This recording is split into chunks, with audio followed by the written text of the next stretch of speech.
guys, Tony here, and in this video we will be taking a look at my friend Brian's home theatre. The room was designed by a company here in Australia called Home Theatre Engineering and built by Brian and his two mates Liam and Andrew. This room features a full Krix speaker system and some other really cool high-end gear. But before we get into the video, I'd really appreciate it if you could take a moment to hit the like and subscribe button. It really helps out the channel if you do, and we'll get into the video right after the intro. Righto guys, so Brian had always wanted a dedicated home theatre, and when the opportunity finally came for him to do it, he had the mindset to try and build the room without any compromises. So let's discuss the space itself. The dimensions of the room are 6.5 meters deep by 3.9 meters wide, which are perfect dimensions and proportions for a home theatre. There were some challenges that Brian needed to overcome, such as a window on the left hand side which needed to be covered, and it contains acoustic treatment on the inside as well as acoustic plasterboard, and then work needed to be done to build the plinth and alcove for the MX-30s and spaces for the 3 racks to house all of the AV gear.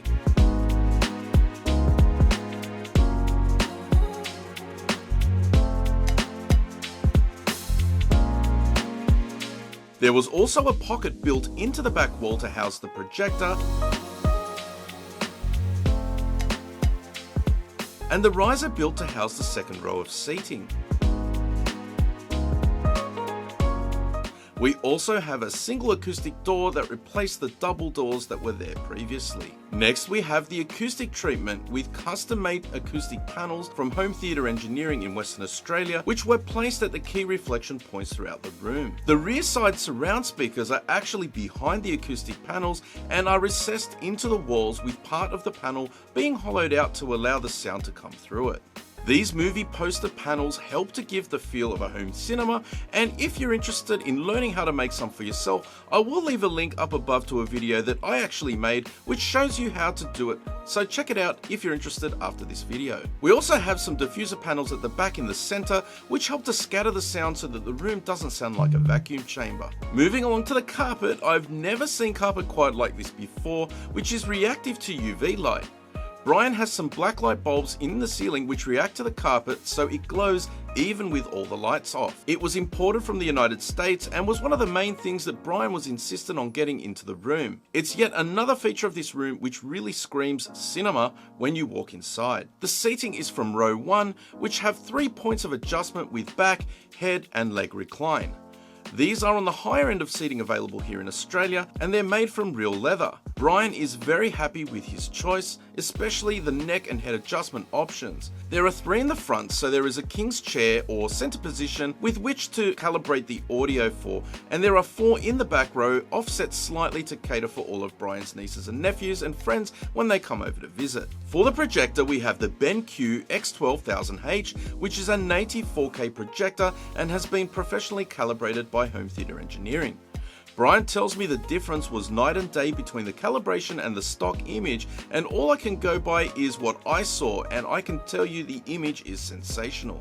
The projector also has a PANAMORPH Paladin anamorphic lens, which allows you to keep a consistent image height without losing any brightness from overscanning an image to 2.35:1 aspect ratio. I have explained how this works in a previous video, so I'll leave a card up above if you're interested in checking out how that works after this video. The screen is a SEVERTSON 150-inch 2.35:1 acoustically transparent screen, which is required because the soundstage is built to go behind the screen, as you'll see in a moment. Moving along to the speakers, we have an all Krix setup with a configuration of 9.4.6. For the front soundstage, we have the impressive Krix MX-30s. These are similar in design to my own MX-10 wall of sound setup, however feature much bigger everything and pretty much as close to endgame as you can get before putting in commercial grade speakers. The MX-30 LCR modules feature a 2-way crossover with 15-inch drivers and a Krix patented high frequency horn with compression drivers, and are quite sensitive, producing 98 decibels for 2.83 volts at 1 meter. Between these LCR speakers we have the MX-30 subwoofers,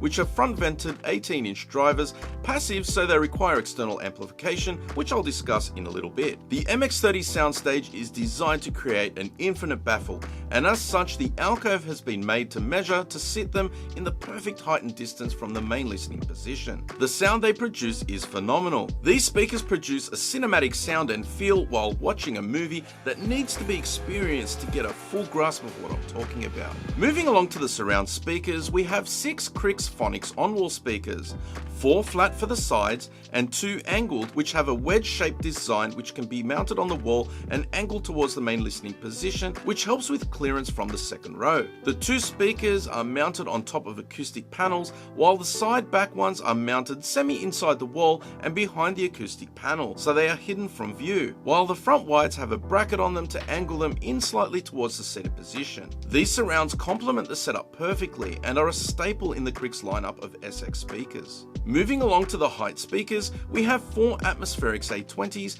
and 2 Atmospherics AS. These are identical speakers, however the A20 has a 20-degree angle for the tweeter and driver so that it can be aimed at the main listening position. The overhead effects of these speakers are an integral part of delivering the cinematic experience that Krix is known for. Finally, to add some more bass response to the back row of the theatre, we have 2 Volcanic subwoofers. These additional 2 subs added some nice tactile feedback for the back row of the theatre and have plenty of power to hold their own with the MX-30 subwoofers. To understand the power behind this setup, we have the brains of the theatre, and that is the Trinnov Altitude 16. This processor is pretty much endgame when it comes to home theatre processors and is the perfect device to provide the signal processing for these Krix speakers. Krix are actually the sole Australian distributor for Trinnov, so it makes sense that the combination of speakers and Trinnov Alt 16 works so well together. This specific Altitude 16 can process up to 16 channels, and this one has been professionally calibrated by Home Theatre Engineering. Due to copyright claim issues, I am unable to play the demos that I witnessed, but I can describe for you that the fidelity and accuracy of the sound that comes through the Trinnov was like nothing I'd ever experienced. In the opening scene of John Wick 2, where the motorbike crashes into the car and the glass shatters, it was so surreal. It was like I could actually feel the glass hitting me. There is no other way to describe it, and if you ever get a chance to listen to a system with a Trinnov, I highly recommend it. The tuning of this system was next level. To power the speakers, we have an all Emotiva XPA Gen 3 amplifier setup with the XPA 3 to power the main LCR speakers of the MX-30, rated by Emotiva as having 200 watts RMS, all channels driven. For the subwoofers, we have the XPA 2, and for the surrounds and height speakers, we have the XPA 5 and the XPA 7. To provide clean power, we have the THOR PS10 power conditioner as well. The gear is all housed in these custom racks at the front of the theatre for easy access and control. We also have the Apple TV 4K, FOXTEL Go, Logitech Harmony Hub, and for media we have the Panasonic UB9000. Brian's room was a real treat to film and experience in person with the Krix MX-30 and the Trinnov. It was a real highlight for me. If you enjoyed the video, show Brian some love by smashing the like button and letting him know what you think down in the comments section below. I'll have links in the description to various things showcased in the video, so make sure you check them out if you're interested. I'd also like to encourage you to hit the subscribe button if you enjoy content like this, as I have plenty more room tours in the works and I can't wait to share them with you. A very big thanks for watching, but that's it for this one. You'll catch me in the next one. Bye for now.